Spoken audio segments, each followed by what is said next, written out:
Chapter 11. It happened, at the return of the year, at the time when kings go out to battle, that David sent Joab and his servants with him, and all Israel, and they destroyed the children of Ammon, and besieged Rabbah. But David stayed at Jerusalem.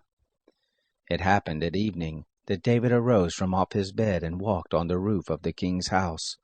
And from the roof he saw a woman bathing, and the woman was very beautiful to look at. David sent and inquired after the woman. One said, "Is this not Bathsheba, the daughter of Eliam, the wife of Uriah the Hittite?" David sent messengers and took her, and she came into him, and he lay with her, for she was purified from her uncleanness, and she returned to her house. The woman conceived, and she sent and told David and said, "I am with child." David sent to Joab, saying, "Send me Uriah the Hittite." Joab sent Uriah to David. When Uriah was come to him, David asked of him how Joab did, and how the people fared, and how the war prospered. David said to Uriah, "Go down to your house and wash your feet." Uriah departed out of the king's house, and there followed him a mess of food from the king. But Uriah slept at the door of the king's house with all the servants of his lord, and didn't go down to his house. When they had told David, saying, "Uriah didn't go down to his house," David said to Uriah, "Haven't you come from a journey? Why did you not go down to your house?"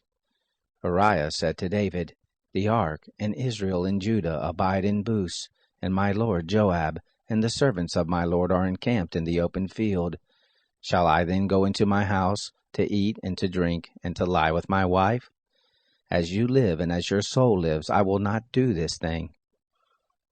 David said to Uriah, "Stay here today also, and tomorrow I will let you depart." So Uriah abode in Jerusalem that day and the next day. When David had called him, he ate and drank before him, and he made him drunk. And at evening he went out to lie on his bed with the servants of his lord, but didn't go down to his house. It happened in the morning that David wrote a letter to Joab and sent it by the hand of Uriah. He wrote in the letter, saying, "Set Uriah in the forefront of the hottest battle, and retire from him that he may be struck and die." It happened when Joab kept watch on the city, that he assigned Uriah to the place where he knew that valiant men were.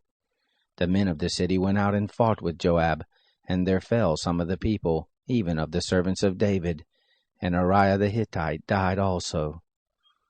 Then Joab sent and told David all things concerning the war.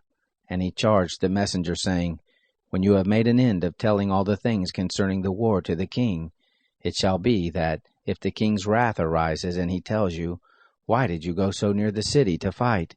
Didn't you know that they would shoot from the wall? Who struck Abimelech the son of Jerubbesheth? Didn't a woman cast an upper millstone on him from the wall, so that he died at Thebez? Why did you go so near the wall?'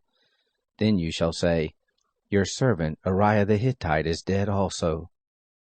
So the messenger went and came, and showed David all that Joab had sent him for. The messenger said to David, "The men prevailed against us, and came out to us into the field, and we were on them even to the entrance of the gate. The shooters shot at your servants from off the wall, and some of the king's servants are dead, and your servant Uriah the Hittite is dead also." Then David said to the messenger, "This is what you shall tell Joab.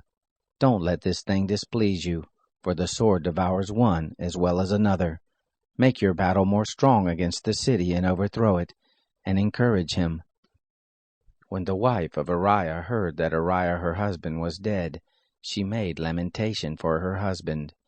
When the mourning was past, David sent and took her home to his house, and she became his wife, and bore him a son. But the thing that David had done displeased the Lord.